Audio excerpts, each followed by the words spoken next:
cleanse the world and keep the world for his people.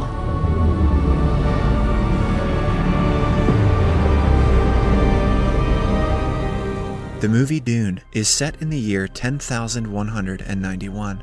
Humans have unfolded many secrets of the universe and now travel from planet to planet. Different planets have turned into different nations and are governed by a single Padishah emperor named Shaddam Corrino IV. The planets have houses with their respective dukes, who in turn follow the orders of the Emperor Shaddam. One such planet is called Arrakis. It is a harsh desert planet that is the only source of a rare substance called spice. Spice is a valuable substance that extends human vitality and is critical for interstellar travel. Hence, Arrakis, despite its harsh conditions, is considered the most valuable planet in the known universe. Because of this, the noble houses are eager to rule the planet.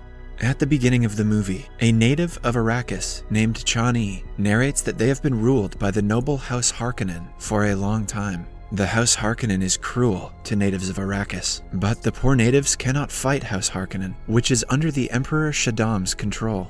Chani also says that one day, all of a sudden, House Harkonnen's troops leave Arrakis, but she is sure that the Emperor is going to send someone else to take their place and exploit their resources. The scene then changes to another planet named Caladan, ruled by House Atreides. The Prince of Atreides, Paul, wakes up from a recurring dream. He has breakfast with his mother, Lady Jessica, who is also a member of an organization called the Bene Gesserit. Bene Gesserit is an exclusive sisterhood organization whose members have advanced physical and mental abilities. Hence, Jessica also has the power to manipulate people's minds. She has been training Paul on the organization's disciplines for a long time. Thus, Paul has powers to see the future and bears other unique powers that he is yet to discover. Paul's father, Leto, who is also the Duke of House Atreides, has an important meeting with the personnel from the Landsraad, the political body representing all the noble houses. In the evening, everyone in Atreides welcomes the VIPs who have brought a note from the Emperor Shaddam himself. The Emperor, who has recently removed House Harkonnen from Arrakis, wants Atreides to take Harkonnen's place. He wants Leto and his troops to be in charge of mining the spice from Arrakis. Duke Leto is apprehensive of the situation, but follows the Emperor's orders. Whilst in the meeting, Jessica notices a member of the Bene Gesserit organization, Gaius Helen Mohiam, staring at Paul. The meeting ends when Leto marks a seal with his ring, confirming that they will follow the orders and go to Arrakis. In the following scene, we see Atreides' troops preparing to leave for Arrakis. Among the troop is their bravest soldier named Duncan Idaho, who is also Paul's close friend. Paul has been getting visions about Duncan's death in Arrakis, which he is worried about. Duncan assures him that he will be fine and leaves for the planet to prepare for Paul and the family's arrival. The following scene shows us Paul and his father Leto talking about various matters. Leto reveals he has no interest in gaining wealth using the spice. Instead, he plans on befriending the people of Arrakis, called the Fremen. Unlike the former Duke, Harkonnen, he plans to treat the Fremen with respect so they can be a valuable asset to Atreides.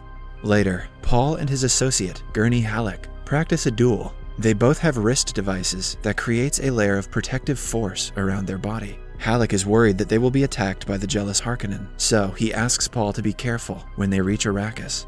Elsewhere, in the House of Harkonnen, the former ruler of Arrakis, Baron Harkonnen, and his rogue nephew, Rabban, talk about their last ship leaving Arrakis, leaving the planet to the Atreides. Rabban belittles the Emperor for taking them off Arrakis and handing it to the Atreides. But he is surprised when the Baron reveals that the Emperor is actually planning on the Atreides' downfall because he is jealous of their growing popularity. The Emperor's plan is to kill Leto and all his men while they are mining spice in Arrakis. Back on Caladan, Jessica wakes Paul up and takes him to a doctor to get his vitals checked.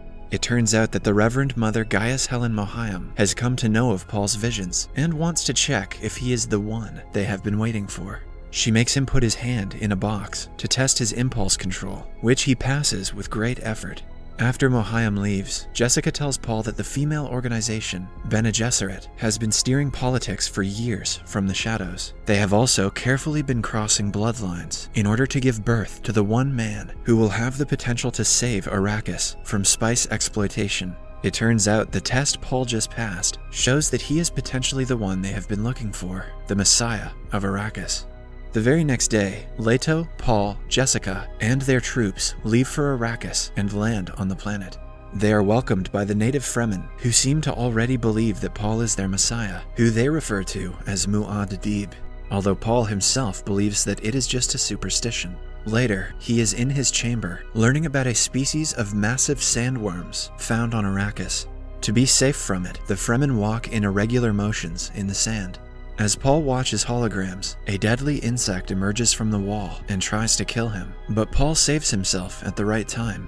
Upon investigation, it is found that a Harkonnen soldier had been hiding in the walls to kill Paul. The scene shifts to the Baron meeting Mahayam. She knows about the Emperor and the Baron's plan to attack Atreides, but cannot do anything because it is the Emperor's order. However, she asks the Baron not to kill Jessica and Paul.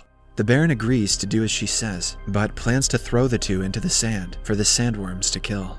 Back on Arrakis, a meeting is held where the officials discuss their plan to mine the spices. It is revealed that the Harkonnens have left them with damaged equipment, setting them up for failure. After a while, Paul reunites with Duncan, who had been sent to prepare for their arrival.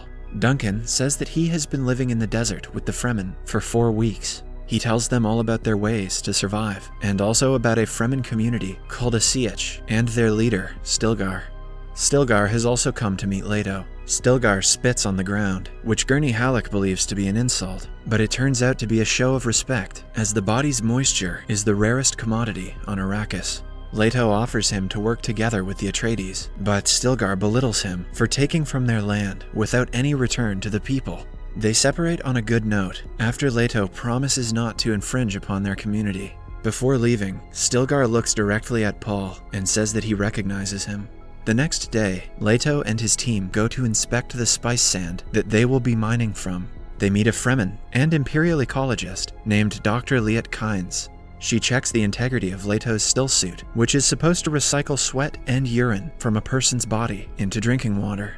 While checking Paul's suit, Kynes notices that he already knows the Fremen's way of wearing the suit, despite it being his first time. This makes her think of a prophecy that says their Messiah will know their ways of life, despite being from another land. Kynes also believes Paul to be the one. After that, all of them leave to inspect the spice sand. While sightseeing, they see 2 sandworms approaching the harvester that mines the spice. It seems to be a usual problem, as a carrier is sent to lift the harvester to get it out of the worm's reach. However, the carrier's anchor breaks, and it is unable to lift the machine. A crew of 21 are inside the harvester, who are about to be attacked by the worms. Leto thinks quickly and orders everyone to get their aircraft closer to the device and get the crew on board. They land on the sand minutes before the worm attacks and manage to save the crew. However, Paul gets a whiff of the spice in the process and gets a vision. When he returns home, he is still dizzy and the doctor concludes it is an allergy. However, Paul claims that he saw a Fremen girl in his vision and he knows it wasn't just an allergy. He also tells Jessica that she is pregnant, but Jessica dismisses it. The scene then shifts to the Imperial Army planet, where a battalion is being prepared to attack Atreides and kill Leto and his family. They are called the Army of Sardaukar, who are said to be the deadliest army in the known world. Back on Arrakis, the doctor brings Paul a medicine to help him with the allergies.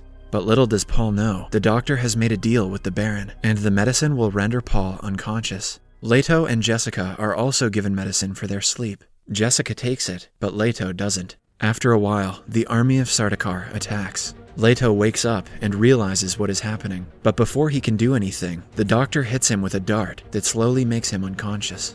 Outside, the Sardaukar army wreaks havoc in the place, taking the Atreides army by surprise. Since the Sardaukar is double in number and has several weapons, they soon overpower the Atreides, who have been made sitting ducks by the Emperor. At the same time, the doctor tells an injured Leto that the Baron has abducted his wife, so he had to do what he says.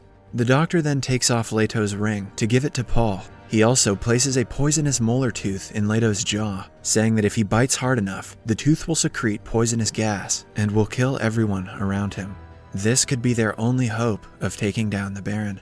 Meanwhile, the Sardaukar army abducts Paul and Jessica to throw them in the desert. Paul wakes up in an aircraft with his mother gagged and tied beside him. She can use her power to manipulate people and make them do what they are told, so the two use their powers and manage to kill their abductors. Paul finds a Frem kit placed by the doctor for their help. After that, they escape into the middle of the desert.